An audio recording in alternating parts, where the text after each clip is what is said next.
lagi dengan Natasha di episode Live in Indonesia kali ya.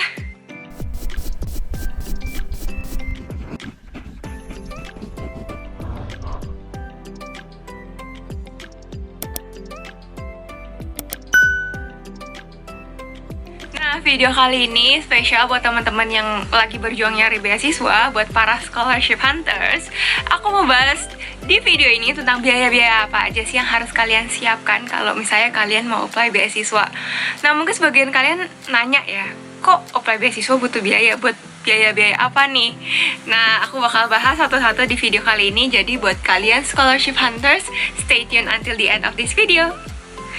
Yang pertama, kayaknya kalian juga pasti udah nebak nih, yang pertama ini biaya apa? Betul banget, biaya tes bahasa, kemampuan bahasa gitu ya. Dan umumnya ini bahasa Inggris kan ya, IELTS, TOEFL, dan semacamnya. Nah, untuk teman-teman yang mau apply beasiswa, biasanya kebanyakan beasiswa tidak cover biaya tes bahasa ini. Untuk TOEFL dan IELTS itu ada di kisaran 2-3 jutaan seingat aku. Dan itu bergantung sama kurs saat itu, karena kan harganya dalam bentuk dolar ya, tapi kurang lebih roughly sekitar 2-3 jutaan untuk tes. Dan juga buat kalian yang mungkin sulit belajar sendiri, mungkin akan ada tambahan biaya lagi untuk lesnya. Tapi menurut pengalaman aku sendiri yang kemarin udah tes IELTS, kalau kalian punya basic bahasa Inggris yang cukup bagus, sebenarnya cukup banget kok untuk belajar sendiri dan latihan soal sendiri.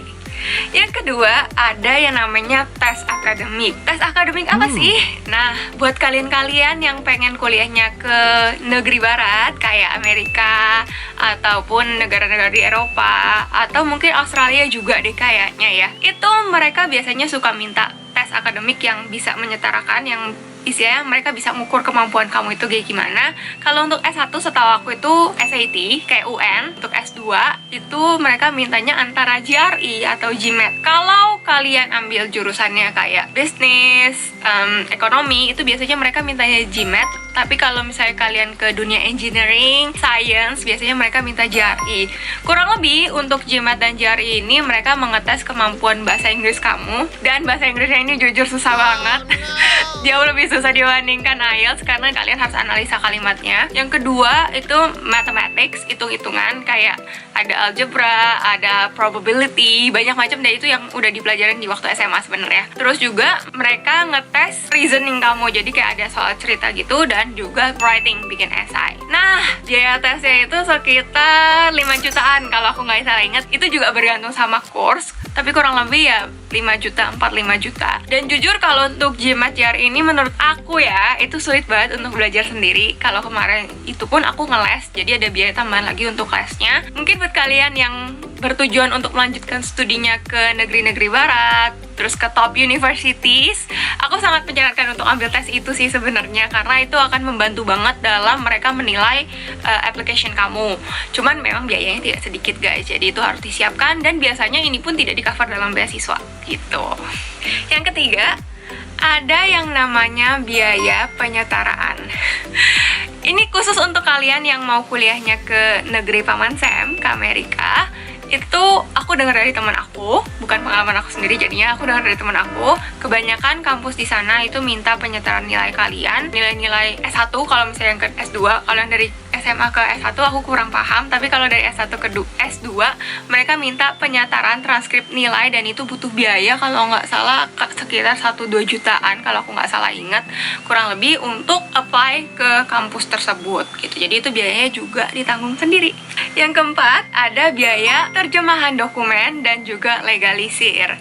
Buat apa sih ini? Sebenarnya ini nggak general ya, nggak semuanya minta, tapi ada beberapa yang minta. Jadi dulu aku pernah apply beasiswa ke Singapura, dan mereka minta terjemahan akta lahir, kartu keluarga yang sudah dilegalisir. Jadi legalisirnya ke notaris, terus di translate-nya juga pakai penerjemah tersumpah. Kemudian kalau buat kemarin aku LPDP, karena aku S1-nya di Korea, maka ijazah aku dan transkrip nilai aku itu harus disetarakan dulu, dan sebelum disetarakan, ijazahnya harus diterjemahkan juga pakai penerjemah tersumpah, dan tentunya biaya-biaya itu tidak tercover ya dalam beasiswa. Jadi kadang ada biaya-biaya penerjemahan dokumen yang perlu kalian siapkan. Kemarin itu untuk aku penerjemah tersumpah ijazah, per lembarnya itu ada di sekitar 500.000 kalau aku nggak salah ingat, kurang lebih segitu.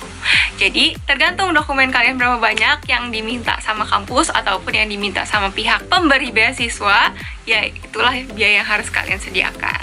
Yang kelima, ada namanya application fee.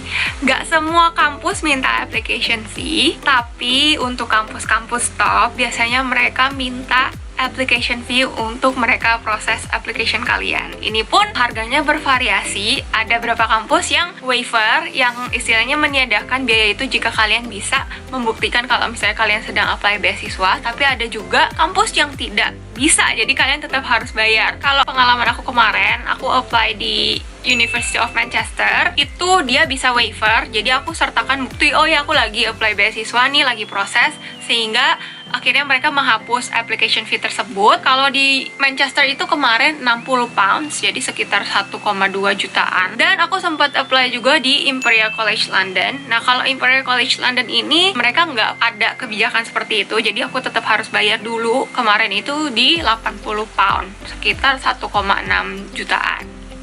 Nah, kalau untuk LPDP itu mereka cover application fee, jadi nanti bisa klaim. Tapi kalau untuk beasiswa kemarin aku apply shifting, itu mereka nggak ada ngasih application fee gitu, jadi ya harus bayar sendiri. Jadi pastiin dulu sama organisasi pemberi beasiswa yang kalian tuju apakah mereka cover application fee atau enggak. Dan kalau misalnya kalian apply-nya beasiswa ke kampus, tentunya kebanyakan sih mereka akan minta application fee itu tetap dibayarkan. Last but not least, yang keenam adalah biaya aplikasi visa. Ini kembali lagi tergantung kalian apply beasiswanya kemana. Kalau ke organisasi pemerintah kayak LPDP atau shifting, setahu aku mereka akan ganti visa application fee-nya. Dan juga untuk sponsorship biasanya mereka bisa kasih letter gitu supaya kalian nggak perlu sertakan deposit sekian. Tapi kalau misalnya kalian apply-nya adalah langsung ke kampus, beasiswa dari kampus, itu biasanya sih application fee untuk visa itu ditanggung sendiri, dan depositonya juga biasanya ditanggung sendiri. Atau mungkin ada surat sponsorship lain yang bisa membuktikan, itu aku kurang paham sih, tapi rata-rata mereka minta deposit sendiri sih. Karena waktu aku S1, aku beasiswa dari kampus, untuk apply visa mereka butuh deposit itu, dan biaya application visa pun itu aku yang tanggung gitu. Jadi secara total ada 6 jenis biaya-biaya yang perlu kalian siapkan buat jaga-jaga in case biaya tersebut dibutuhkan ketika kalian apply beasiswa. Semangat buat teman-teman yang lagi apply beasiswa, aku doakan kalian semua bisa sukses. Dan sampai sini aja video hari ini. Thank you teman-teman yang udah nonton, dan jangan lupa untuk subscribe channel aku, nyalain juga loncengnya biar kalian gak ketinggalan video-video baru. Kalau kalian punya request, punya kritik, punya saran, ataupun kalian mau dibikin video apa berikutnya, kalian bisa tinggalkan komentar di bawah. Dan jangan lupa juga untuk follow Instagram aku @tatasha.js biar kita bisa ngobrol-ngobrol lebih lagi. Thank you guys for watching. I'll see you guys on my next video. Bye bye.